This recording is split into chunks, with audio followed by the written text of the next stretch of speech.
Hello and welcome to Honolulu to PTC'25, where I'm now joined by Nurani Nimpuno, Head of Global Engagement at the London Internet Exchange. And Nurani, welcome to Hawaii, welcome to PTC. Thank you. How many have you been to so far? Well, I normally don't come to the PTCs actually. LINX has been involved with PTCs from the very early days. You're almost the same age. Yeah. PTC is slightly older though, it's 47, yes, you guys yes, are 30. Exactly, we just celebrated our 30th anniversary last year actually.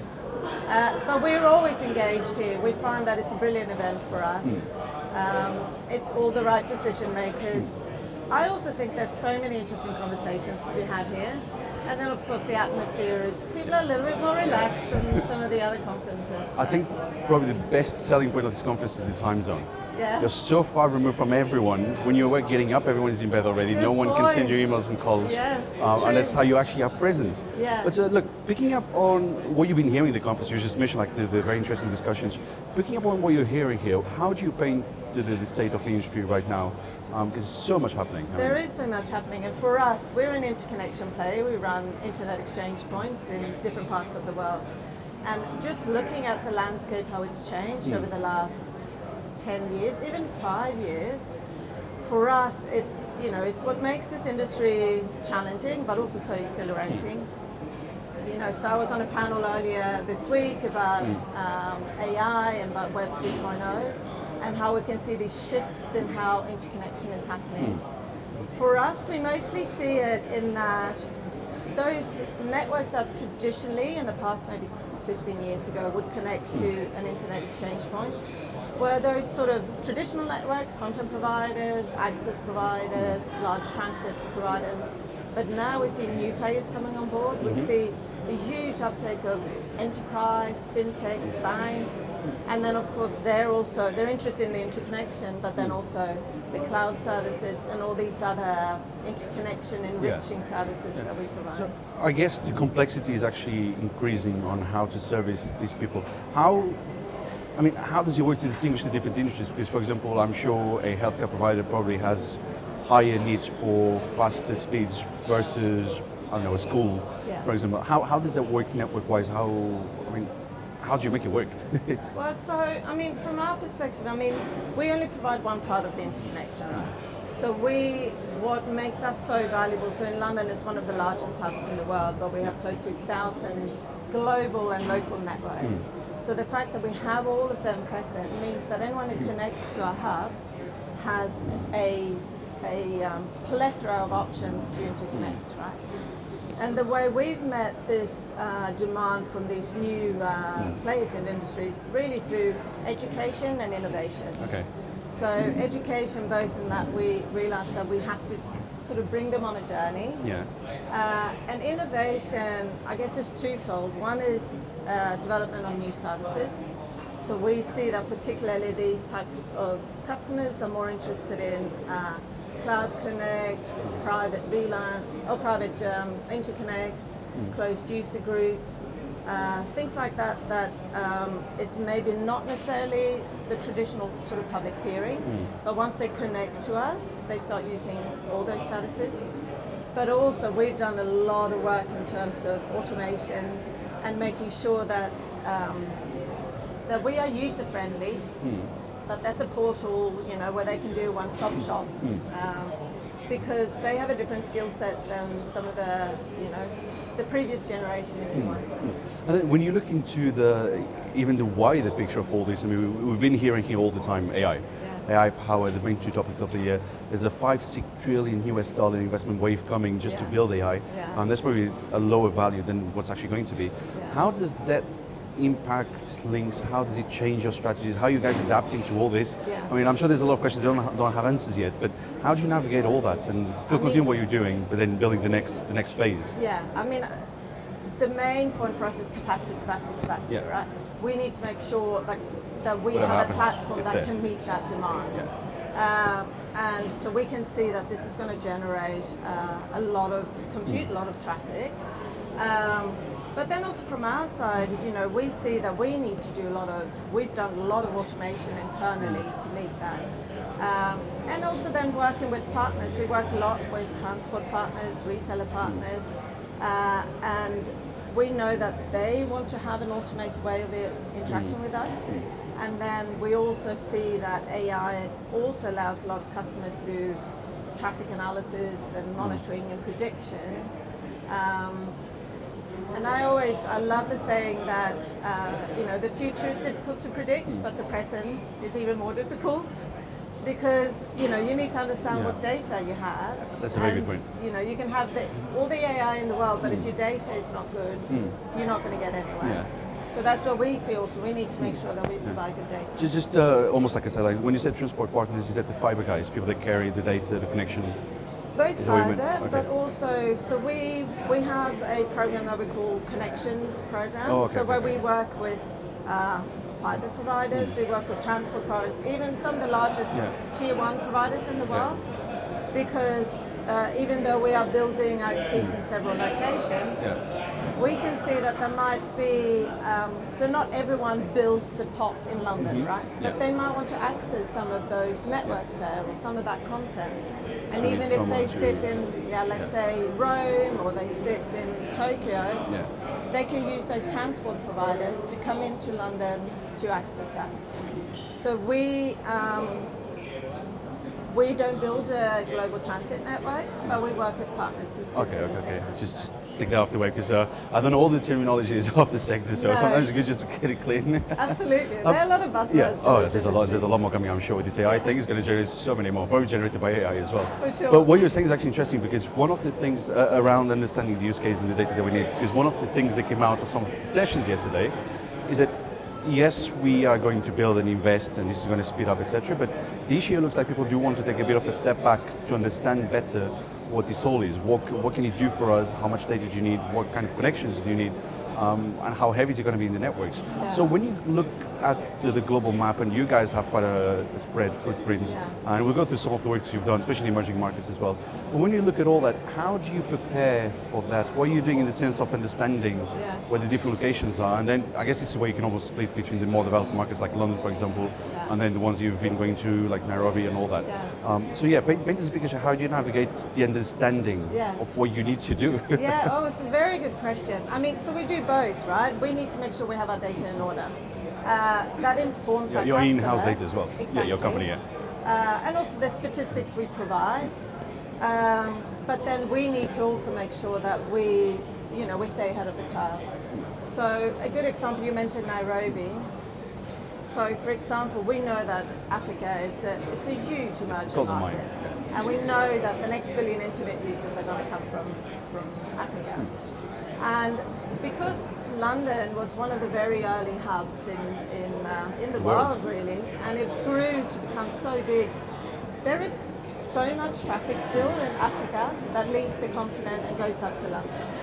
So when we started looking at how can we better serve both existing customers and new customers, we realized that there are a lot of these customers that send their traffic all the way up to London and then back. And that is costly, obviously, but it takes time, the performance is bad, latency is bad.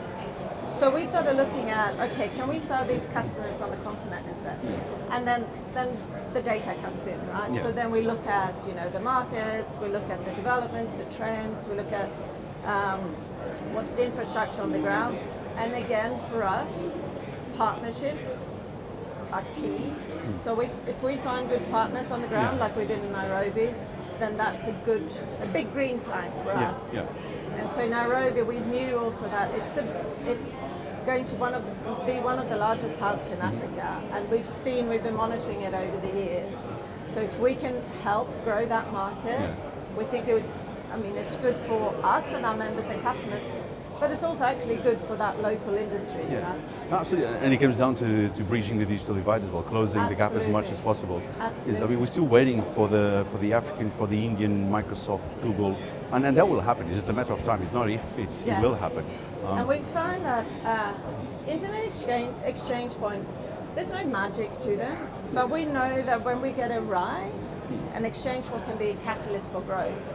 And we can see that in lives. And so both also in that, we put that infrastructure in there, but we bring lots of different parties together, and that's then what helps grow that market. Okay. In terms of investment and where you're going next, so give us a snapshot of the markets that you're really going to be focusing on over the next 24 months. Yeah. We'll talk about the future ones, but overall, the existing portfolio, what are you doing now? Like the next 24 months, where are you going to go? What are you doing? So, I mean, London will always be The core. hub. Yeah. It is one of the huge hubs. We have, over 1,000. We have, close to 1,000 members, customers from all over the world, from 84 or something different countries. So wherever we go, we need to make sure that we keep that thriving and growing. We know also that. So last year we celebrated 10 years in the US, and we did this huge technology refresh that enabled 400 gigs. We've seen a quadruple growth in traffic in the US. So to us that says something, right? It shows that there's still a demand there. And the thing is, it's just the tip of the iceberg. That's the thing. It's big values, but big numbers, but it's just the beginning. Yes, exactly. So we want to make sure that the markets that we have, we're going to grow them and continue to grow. We think there's still room for a lot of growth. Yeah. But we just announced that we are building in 2 more locations in Africa, in Mombasa and in Accra, Ghana, also very exciting market. So that will be our focus in the coming year. But the geographical expansion is one part, and we're very open to expanding the footprint if there's a demand there. But then the other part of it is the expansion of services. So traditionally, if you look maybe 15 years ago, an IXP was just really an interconnection hub. But now we provide all these other value-added services. So we see, it's interesting, we only rolled out Microsoft Azure peering, I think it was a year ago, and we've already deployed it in Nairobi. So I find that super exciting about some of these emerging markets, that they're leapfrogging. They're not following the same path as the mature markets. Where there's no legacy, it's a way of leapfrogging it because you have nothing to change. You're just building it and pushing it. Exactly. And there's a lot of anger to actually adopt new technology in those markets. There is. People want it. Yeah, people are willing to absorb. Yeah, there's so much innovation actually happening on the ground as well. So that's our other leg, to continue to develop those interconnection services. And again, to meet the need of these new players coming into the market. Just on Accra very quickly, why Accra and not Lagos, for example? Because Nigeria is going to have a much bigger population, but what would be the reasons to opt for Accra instead of... So there are a few players in Lagos who came in the recent years. So we feel that for the moment, Lagos looks like it's well served.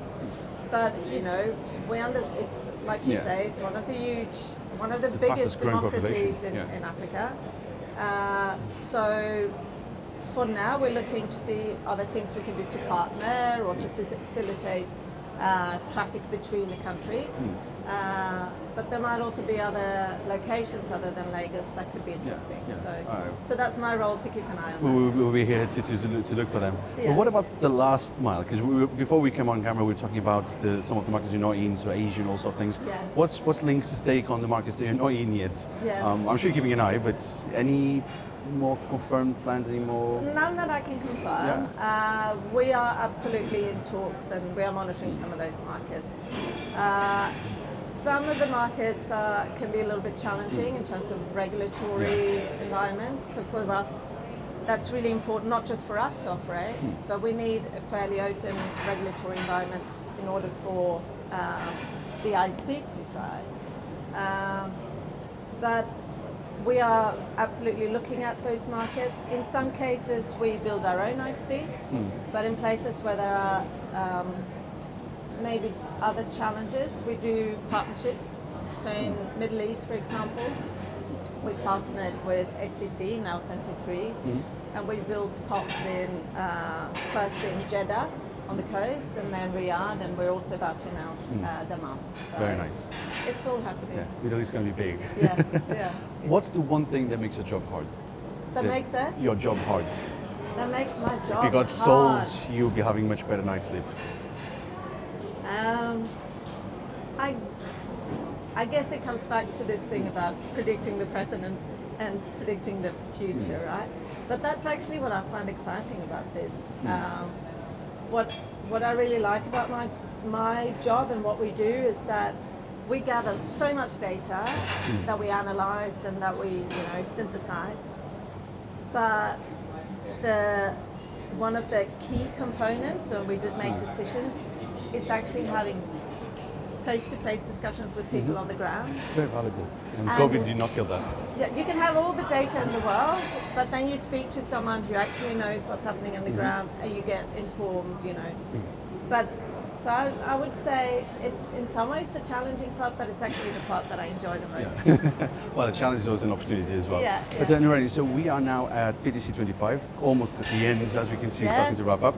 When we come back in 12 months' time for PTC'26, what's the one thing you would like the industry to have done, agreed on, achieved? What's one piece of the puzzle they would like to be in the right place by next year? Right. I would say, well, that we have launched and made a success out of the new locations that we have announced. A greater uptake in these other interconnection services, and then continued strong growth. You never know in this industry, but we had a 21% growth in the connected capacity over the last year. Just in an industry that's shifting so much, to us, that's a good testament that we're doing our job well. So I want to come back next year and say, okay, it's continued and it's actually accelerated from that, and we're still, serving our customers well. Just bring more and more flags to say we've done this. But Nurani Nimpuno, Head of Global Engagement, thanks so much for talking to me, and hopefully I'll see you in 12 months PTC Lovely. again. Thank you so much for having me. Thank you. As for your home, thank you for watching, and do check our website and social media for the latest digital infrastructure news from across the globe. At the Tech Capital, we lead, we report. Mahalo.